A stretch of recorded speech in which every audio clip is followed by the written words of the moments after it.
은행에 찾아온 초라한 노인. 어떤 사람들은 성공을 돈으로 측정합니다. 어떤 사람들은 성공을 명예로 측정하죠. 하지만 진짜 성공은 당신이 이 세상에 없을 때 누가 당신을 기억해 주는가로 측정됩니다. 오늘 들려드릴 이야기는 대한민국 30대 기업을 일으킨 한 노인의 이야기입니다. 그리고 그의 굽은 어깨를 다시 세워준 단 한 사람의 친절에 관한 이야기입니다. 먼저 구독과 좋아요 부탁합니다. 편안하게 봐주세요. 제일 막 두려움과 시험. 서울 한복판 30층 높이. 유리벽 너머로 빽빽한 빌딩 숲이 내려다 보이는 곳. 그곳에 대한민국 30대 기업지 아이그룹의 회장실이 있습니다. 넓고 화려하고 완벽해 보이는 공간. 하지만 그 방의 주인은 오늘도 혼자입니다. 강인호, 77살. 사람들은 나를 성공한 인생이라고 부른다. 30층 회장실에서 내려다보는 서울 시내. 저 아래 수많은 사람들이 오늘도 나를 위해, 내가 만든 회사를 위해 일하고 있다. 내가 만든 공장, 내가 세운 건물들, 내 이름이 새겨진 로비와 빌딩. 그런데 이 넓은 방에서 나는 매일 밤 혼자다. 책상 위엔 서류가 산더미처럼 쌓여 있고 최신형 컴퓨터 모니터는 밤에도 꺼지지 않습니다. 하지만 그의 손이 자주 머무는 곳은 서류도 컴퓨터도 아닙니다. 액자 속의 한 여자. 따뜻한 미소를 가진 그의 아내 정숙입니다. 정숙이 떠난 지 벌써 3년이 지났구나. 암 진단받고 6개월. 그 짧은 시간 안에 나는 내 전부를 잃어버렸다. 여보, 당신은 좋은 사람이에요. 하지만 사람을 너무 의심했어요. 그래서 많이 외로웠을 거예요. 강인호 씁쓸하게 웃으며. 그땐 그 말의 진짜 뜻을 몰랐지. 아니, 인정하고 싶지 않았어. 나는 평생 사람을 의심해서 여기까지 올라왔다고 믿었으니까. 하지만 아내가 떠난 뒤 정말로 놀라운 일이 일어났습니다. 아무도 그를 찾아오지 않았습니다. 이 큰 집에, 이 큰 회사에 날 이름으로 부르는 사람은 이제 단 한 명뿐이구나. 아들 준수. 일주일에 한 번 의무적으로 들러주는 아들. 그 아이마저 이제는 나를 떠날지 모른다는 생각이 가슴을 조여온다. 2025년 1월 5일 일요일 저녁. 강인호의 자택 거실. 길게 늘어진 고급 소파. 벽에는 세계 각국에서 받아온 상장들이 걸려 있습니다. 하지만 오늘 이 집엔 묘한 긴장감이 흐르고 있습니다. 들어와라, 준수야. 아버지 안녕하세요. 그래, 앉아라. 뭔가 할 말이 있는 얼굴이구나. 아버지, 오늘은 중요한 말씀을 드리러 왔습니다. 회사 얘기는 아니겠지. 표정 보니 아버지, 저 결혼하려고 합니다. 뭐라고? 결혼? 네. 2년 동안 만나온 사람이 있습니다. 저에게 정말 소중한 사람이에요. 그래. 아버지는 기쁘다. 어떤 사람이냐? 어느 집 딸이고 무슨 일을 하지? 명동 하나은행 지점에서 일합니다. 이름은 이서연이에요. 은행원? 네. 저도 처음엔 그냥 담당 직원인 줄 알았는데 몇 번 상담을 받으면서 자연스럽게 이야기하게 되고. 어떻게 만났지? 회사 법인 계좌 관련 업무 때문에 은행에 갔다가 그 후로도 이것저것 상담을 받으면서 우연히. 준수야, 세상에 우연은 없다. 아버지, 그게 무슨. 너는 강인호 회장의 아들이다. 그 사실 모르는 사람이 이 도시에 얼마나 되겠냐? 아버지, 설마. 은행원이라. 참 똑똑하게도 접근했구나. 아버지, 서연이는 그런 사람이 아닙니다. 너는 아직 사람을 모른다. 나는 평생 그런 사람들을 상대하며 살아왔다. 겉으로는 친절하고 선한 척하다가 돈 냄새 나면 언제든 돌아서는 사람들. 그럼 전 평생 결혼하지 말까요? 누굴 데려와도 아버지는 똑같이 의심하실 거잖아요. 준수의 눈에는 억울함과 슬픔, 화가 뒤섞여 솟구칩니다. 저도 사랑하고 싶어요.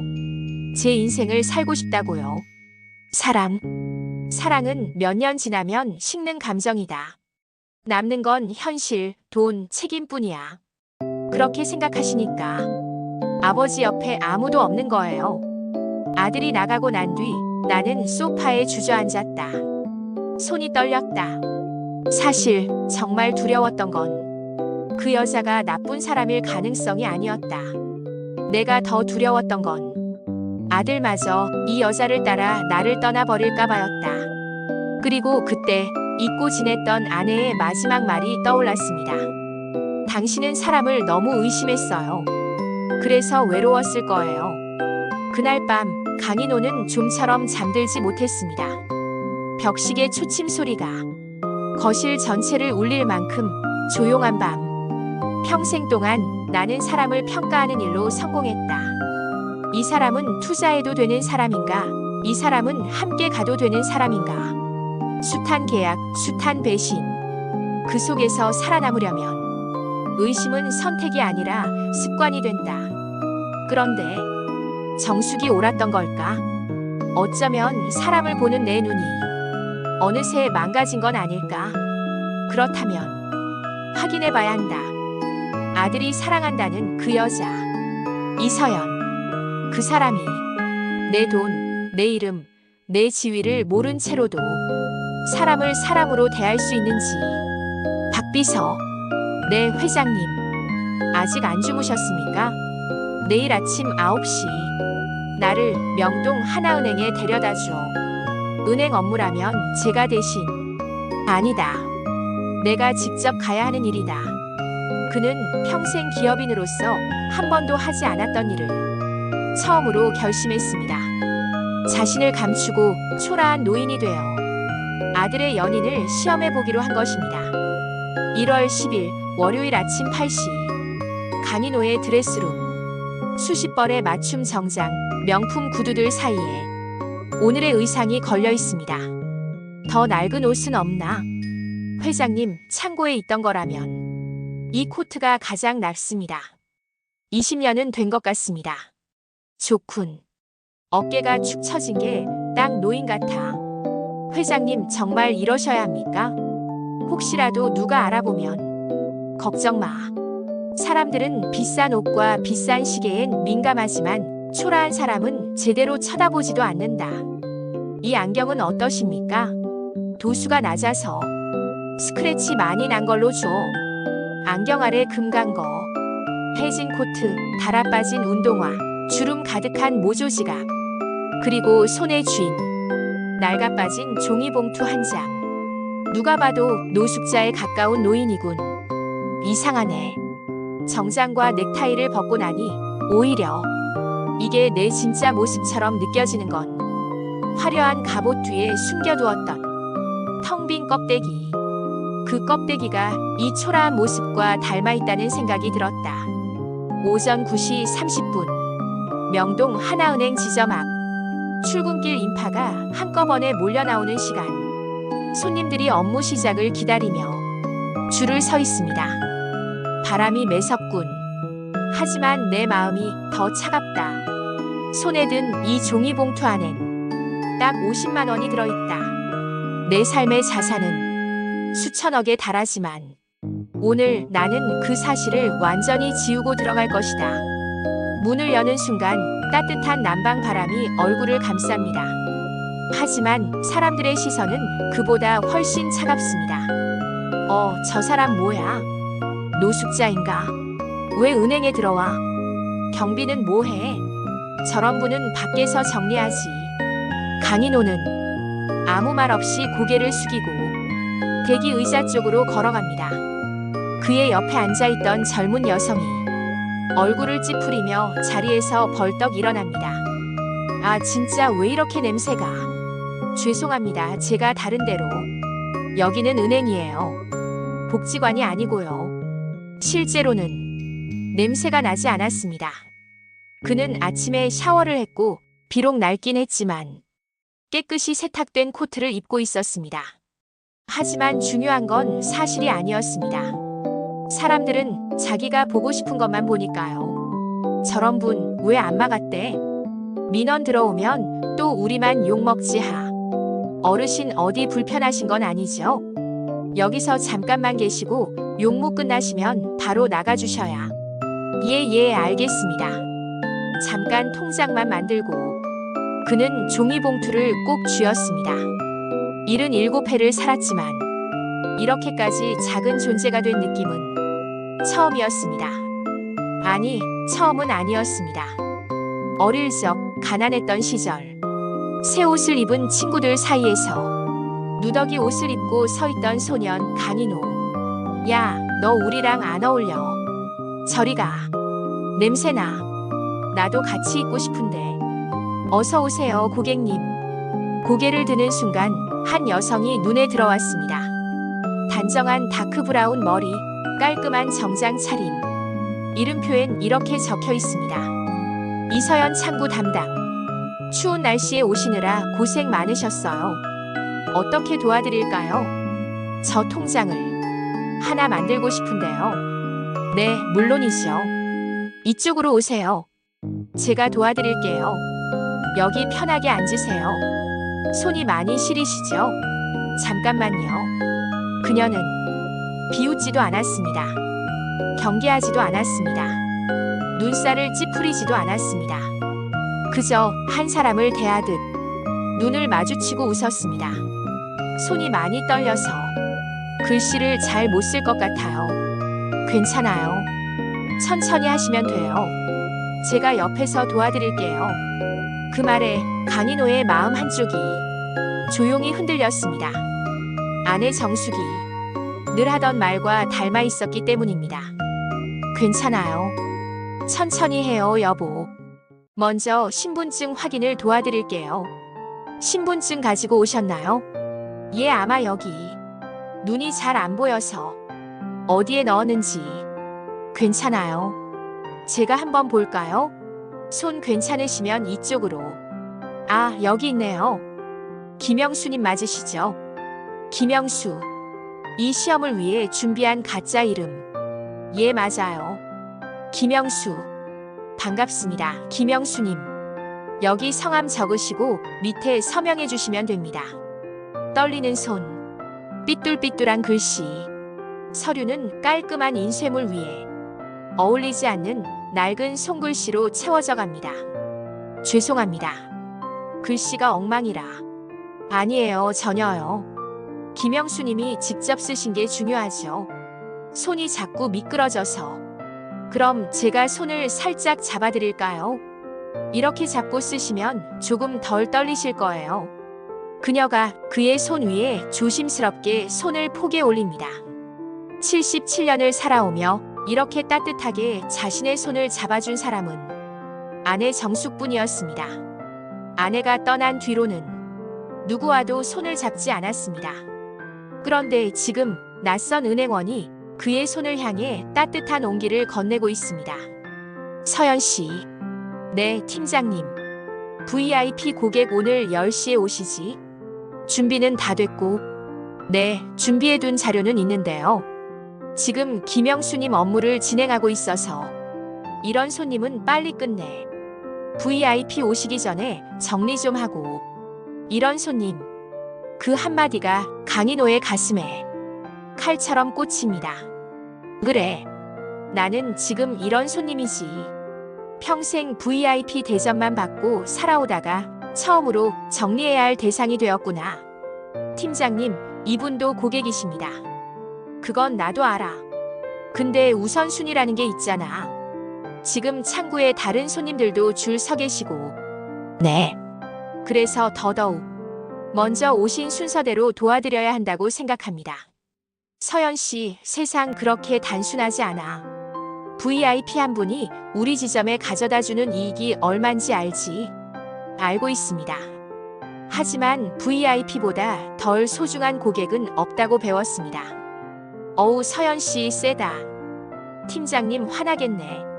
서연 씨, 여기가 이상적인 교과서 속 은행이랑 같진 않아. 현실을 좀. 현실이라도 기본은 지킬 수 있지 않을까요? 좋아. VIP 고객 오셔도 그때 상황은 서연 씨가 책임지는 거야. 나는 모르는 일로 할 테니까. 짧은 대화였지만 은행 안의 공기가 확 바뀐 것을 강인호는 분명히 느낄 수 있었습니다. 많은 시선이 자신과 서연을 향하고 있었습니다. 그 시선들 속에서 한 사람은 불편함을, 또 한 사람은 부끄러움을 느끼고 있었습니다. 죄송해요, 김영수님. 조금 시끄러웠죠? 아니, 미안한 건 내가. 아니에요. 김영수님은 아무 잘못도 안 하셨어요. 자, 계속 해볼까요? 그녀는 아무렇지 않은 듯 다시 눈을 맞추고 웃었습니다. 마치 방금의 언쟁은 아무 일도 아니었다는 듯이. 그 순간 강인호는 마음속으로 조용히 중얼거렸습니다.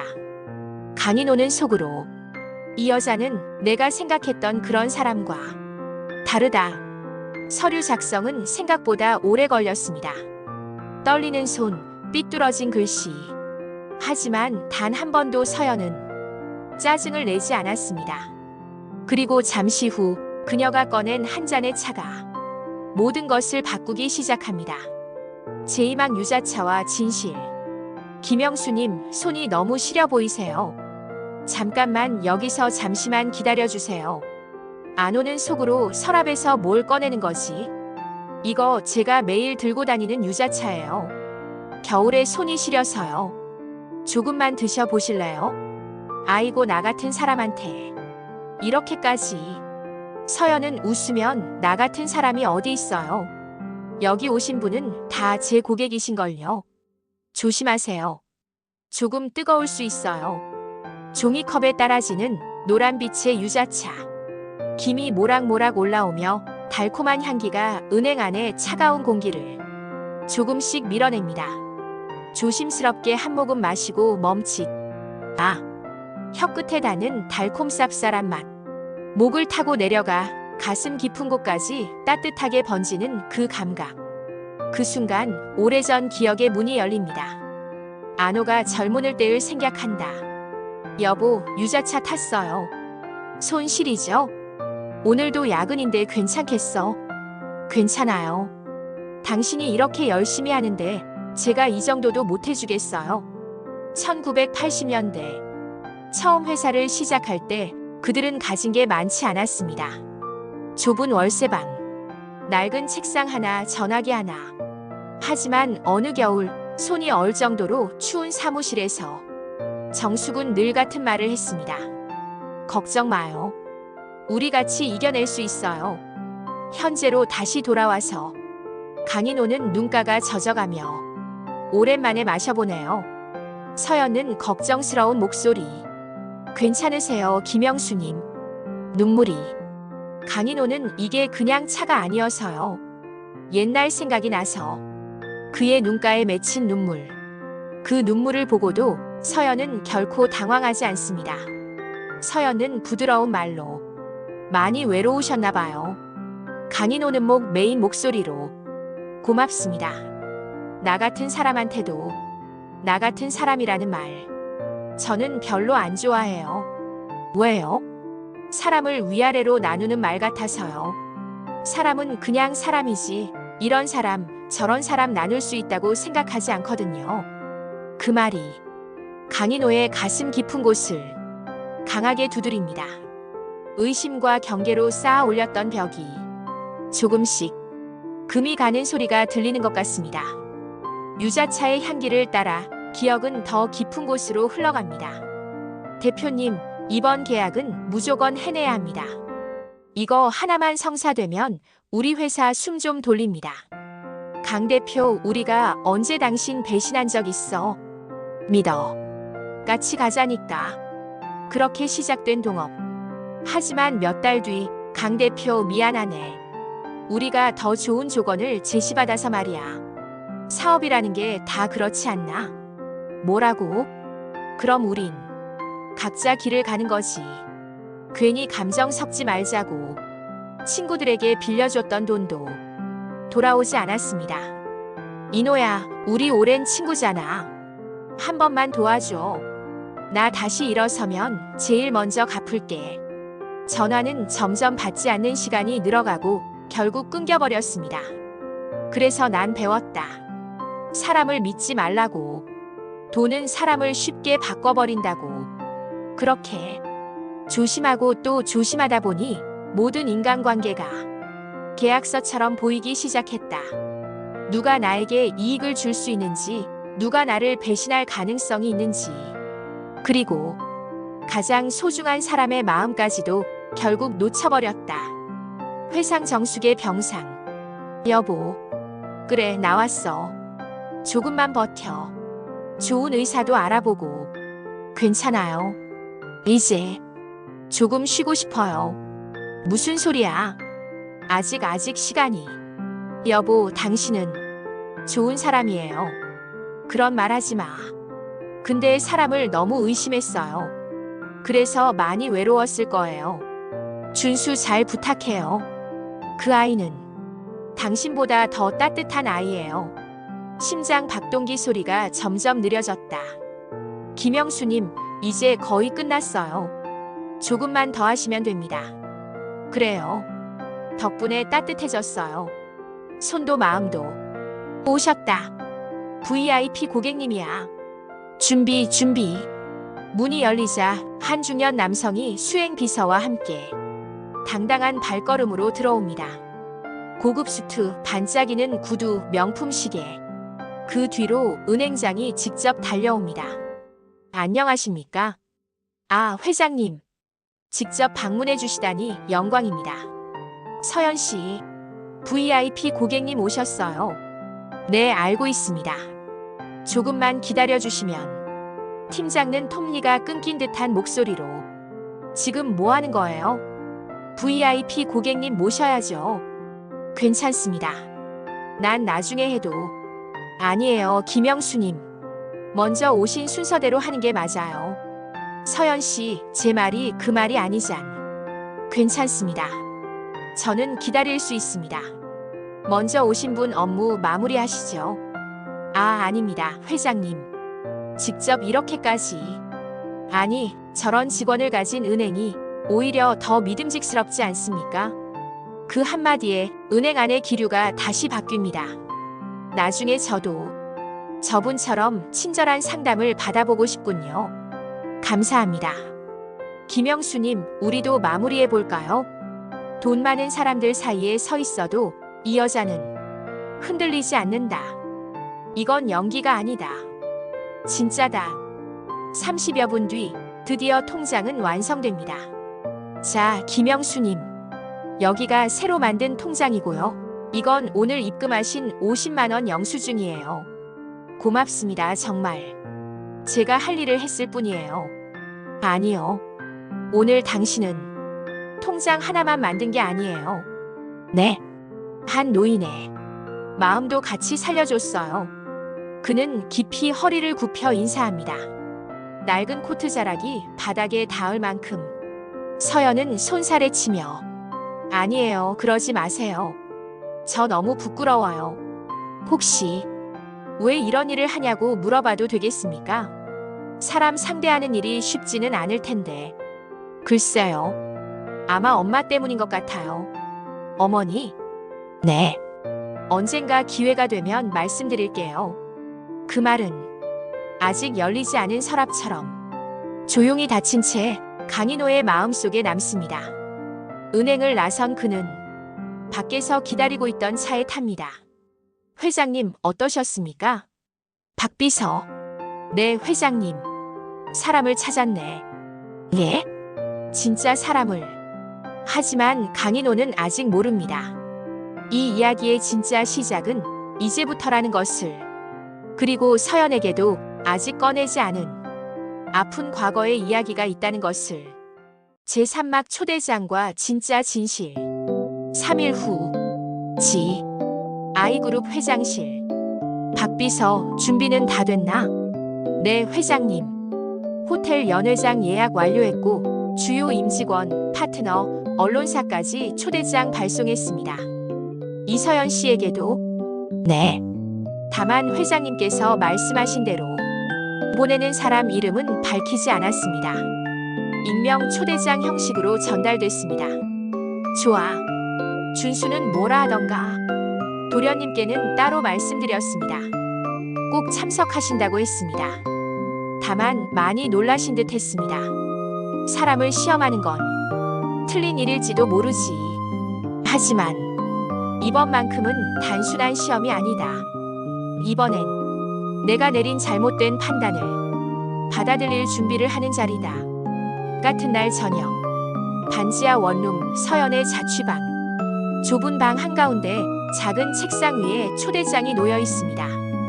강인호 회장 연회 초청장. 이게 왜 나한테? 초대장에는 이렇게 적혀 있습니다. 당신을 꼭 초대하고 싶은 자리가 있습니다. 이날, 이 시간, 이 장소에서 한 사람의 진심을 전하고자 합니다. 보내는 사람 이름은 어디에도 적혀 있지 않습니다. 준수야? 서연아. 왜? 혹시 너도 초대장 받았어? 응. 아버지께서 준비하신 자리야. 아버님? 근데 왜 나까지? 솔직히 말하면 나도 잘 모르겠어. 아버지가 직접 보여줄 게 있다고만 하시더라. 준수야, 너희 아버지 나 싫어하시지? 아버지는 복잡한 분이야. 사람을 믿기까지 시간이 많이 걸리는 분이지. 그래도 최근에 좀 달라지신 것 같긴 해. 나가야 할까? 솔직히 무서워. 서연아, 제발 와줘. 부탁이야. 알았어. 너 믿고 갈게. 1월 15일 토요일 저녁 7시. 서울 시내 한 고급 호텔의 대연 회장. 샹들리에가 눈부시게 빛나고 테이블마다 하얀 식탁보와 와인잔이 반짝입니다. 여기가 내가 올 만한 곳인가? 정장 차림의 남녀들. 명찰에는 각종 회사 이름과 직함이 적혀 있다. 나는 그냥 은행 창구 직원일 뿐인데 저 사람 누구야? 초대 손님인가? 글쎄, 아마도 어딘가 하청회사 쪽 사람인가 보지. 익숙하지 않은 시선들, 낯선 조명, 낯선 공기. 그때 익숙한 목소리가 들려옵니다. 서연아, 준수야, 와줘서 고마워. 아버지가 곧 나오실 거야. 여기 다 아버님 회사 사람들이야. 임원들, 파트너, 기자들까지. 오늘 자리가 꽤 큰 자리야. 난 왜 부르신 거지? 신사숙녀 여러분, 잠시 주목해 주시기 바랍니다. 이재지, 아이그룹의 창립자이자 오늘 이 자리를 준비하신 강인호 회장님을 모시겠습니다. 무대 위로 올라오는 한 남자. 정갈한 정장, 그러나 어딘지 모르게 굽은 어깨. 얼마 전 은행 창구에 앉아있던 초라한 노인의 모습은 어디에도 없습니다. 하지만 얼굴은 같은 사람입니다. 김영수님, 안녕하십니까? 아이그룹의 강인호입니다. 오늘 이 자리는 우리 회사의 성과를 자랑하기 위한 자리가 아닙니다. 오늘 이 자리의 목적은 단 한 사람을 여러분께 소개하기 위함입니다. 사람들의 시선이 서서히 서로를 향해 움직입니다. 누구지? 새로운 임원인가? 후계자를 발표하나? 며칠 전 저는 아주 부끄러운 일을 했습니다. 한 사람을 시험하기 위해 제 자신을 숨겼습니다. 노숙자와 다를 바 없는 옷을 입고 해진 코트와 다른 신발을 신고 명동 하나은행에 들어갔습니다. 뭐야? 진짜야? 돈과 명예, 회장이라는 직함을 모두 벗어던지고 한번 세상의 시선이 어떤지 보고 싶었습니다. 대부분의 사람은 고개를 돌렸습니다. 멀리 서 있었고 자리를 피했습니다. 냄새 난다고 말하는 사람도 있었고 여기는 복지관이 아니다라고 말하는 사람도 있었습니다. 하지만 단 한 사람, 이서연 씨. 모든 시선이 서연에게 몰립니다. 그녀는 숨이 막힐 것 같은 압박감을 느끼며 몸을 조금 웅크립니다. 그분은 초라한 제 모습을 보고도 눈살을 찌푸리지 않았습니다. 먼저 다가와 어떻게 도와드릴까요? 라고 물어봤습니다. 저의 떨리는 손을 보고 유자차를 내어주었고 제 손을 잡고 천천히 글씨를 쓸 수 있도록 도와주었습니다. 그날 그분은 통장 하나만 만든 것이 아닙니다. 아내를 잃고 사람을 믿지 못해 내 벽 안에 숨어 살던 한 노인의 마음을 다시 세상 밖으로 꺼내주었습니다. 저는 아들의 연인을 시험하려 했습니다. 아버지. 하지만 잘못된 건 저였습니다. 진짜 시험을 받은 사람은 그분이 아니라 바로 저 자신이었습니다. 그래서 오늘 이 자리에서 선언합니다. 이서연 씨, 당신이라면 제 아들의 인생과 행복을 맡길 수 있습니다. 연회장 전체가 박수로 흔들립니다. 하지만 서연의 가슴엔 다른 감정이 함께 밀려오고 있었습니다. 감동, 그리고 오래 숨겨둔 상처가 건드려지는 느낌. 회장님, 그래요, 말씀해보세요. 사실은 저희 엄마도 오래전에 노숙 상태였어요. 뭐라고요? 제가 초등학교 5학년 때였어요. 서연의 어린 시절은 회상했다. 엄마, 오늘은 어디서 자? 서연아, 오늘은 지하철역이 좀 따뜻하대. 아버지의 갑작스러운 죽음, 보험금도 퇴직금도 없이 모두 끝나버린 가장의 자리. 엄마는 공장에서 일하다 손을 크게 다치는 사고를 당했습니다. 하지만 회사는 산재 인정이 어렵다는 말만 남기고 그녀를 내보냈습니다. 집세를 내지 못한 그들은 결국 집에서 쫓겨났습니다. 엄마, 왜 사람들이 우리를 자꾸 피해가? 괜찮아, 서연아. 우리는 나쁜 사람이 아니야. 그냥 조금 힘든 사람일 뿐이야. 근데 사람들이 우리를 더러운 것처럼 쳐다봐. 엄마는 눈물 삼키며 사람들이 다 그런 건 아니야. 언젠가 우리를 따뜻하게 봐주는 사람도 있을 거야. 서연은 울먹이며 그래서 저는 다짐했어요. 누가 어떤 옷을 입고 있든 얼마나 초라해 보이든 더러운 사람처럼 보지 않겠다고. 누군가의 눈에 우리 엄마가 그랬을 수도 있으니까. 그래서 그날도 회의석상에서 배운 친절을 한 게 아니라 그냥 엄마를 보는 것 같아서 회장님께 그렇게 했어요. 엄마한테 해주지 못한 걸 조금이라도 누군가에게. 강인호은 무대에서 내려와 서연에게 천천히 다가가며 이서연 씨. 그는 마이크를 내려놓고 조용히 서연 앞에 섭니다. 수백 명의 사람들 앞에서 강인호은 떨리는 목소리로 미안합니다. 서연은 눈물 고인 눈으로 회장님이 왜 저에게. 강인호는 세상이 당신과 당신 어머니에게 했던 일을 알고도 모른 척한 어른으로서 또 당신을 시험했던 사람으로서 미안합니다. 세상이 무시했던 그 작은 마음이 지금 이 자리에서 수백 명의 마음을 흔들고 있군요. 서연아. 서연은 준수야, 미안해. 그동안 이런 얘기 차마 못하겠어서. 준수는 눈물 섞인 웃음으로 미안하긴 뭐가 미안해. 이제라도 얘기해줘서 고마워. 강인호는 그 모습을 바라보며 조용히. 준수야, 내 아버지를 용서해주겠니? 너의 사랑을 의심했던 못난 아버지를.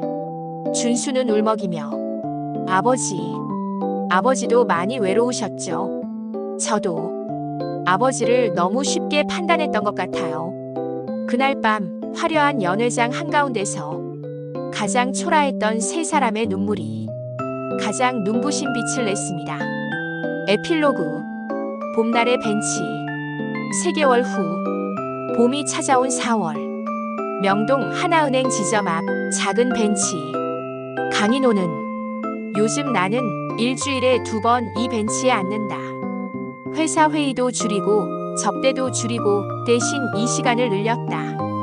은행 창문 너머로 보이는 한 사람을 보기 위해. 창구 안 서연은 오늘도 고객 한 사람을 정성껏 맞이하고 있습니다.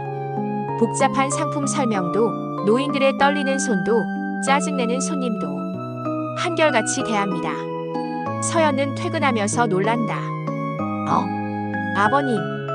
강인호는 웃으며 서연아. 조금 걸으려고 나와봤지. 서연은 장난스럽게. 또 거짓말 하신다. 제가 퇴근하는 시간에 딱 맞춰 앉아 계시잖아요. 강인호는 머쓱한 웃음으로. 들켰나? 둘이 함께 웃었다. 서연은 옆에 앉으며. 오늘 날씨 정말 좋네요. 겨울에 그렇게 춥더니. 그러게. 겨울이 지나니까 봄도 오긴 오는구나. 아버님, 요즘은 어떠세요? 사람들 여전히 의심되세요? 의심이 완전히 사라지진 않더라. 그렇죠. 우리도 사람이니까요. 대신 한 가지는 분명해졌어. 뭔데요? 사람에게 가장 필요한 건 돈도 명예도 아니라는 거. 그럼 뭐라고 생각하세요? 공감과 존중. 내가 평생 쌓아 올린 건 빌딩과 숫자였는데 정작 필요한 건 사람을 사람으로 보는 눈이었더구나. 서연은 그래도 이제라도 깨닫게 되신 게 참 대단하신 거예요. 강인호는 나는 이제 겨우 배우는 중일 뿐이야. 그런데 넌 이미 오래전부터 알고 있었던 것 같구나. 서연은 작게 웃으면서 저도 아직 많이 부족해요. 가끔은 짜증도 나고 지치기도 하고요. 강인호는 그럼에도 포기하지 않았잖아. 네. 강인호는 사람을 의심하는 건 쉽다. 그냥 멀어지면 되니까. 하지만 사람을 믿고 사람에게 친절을 선택하는 건 매번 용기가 필요하더라. 봄바람이 둘의 머리카락 사이를 스쳐 지나갑니다. 거리에는 오늘도 바쁘게 오가는 사람들. 누군가는 성공을 향해 뛰고, 누군가는 버티기 위해 걷고, 누군가는 단지 살아남기 위해 숨을 고릅니다. 어쩌면 진짜 성공이란 이런 것인지도 모릅니다.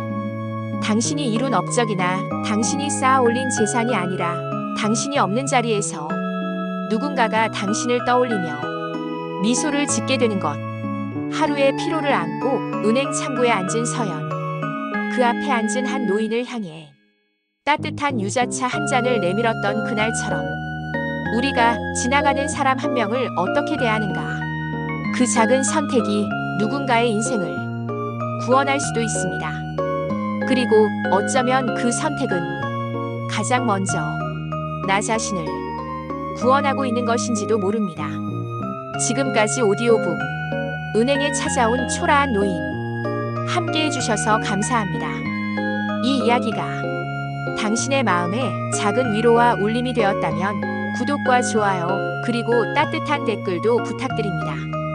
여러분의 한마디가 또 다른 이야기를 이어갈 큰 힘이 됩니다. 고맙습니다. 다음 이야기에서 또 만나요.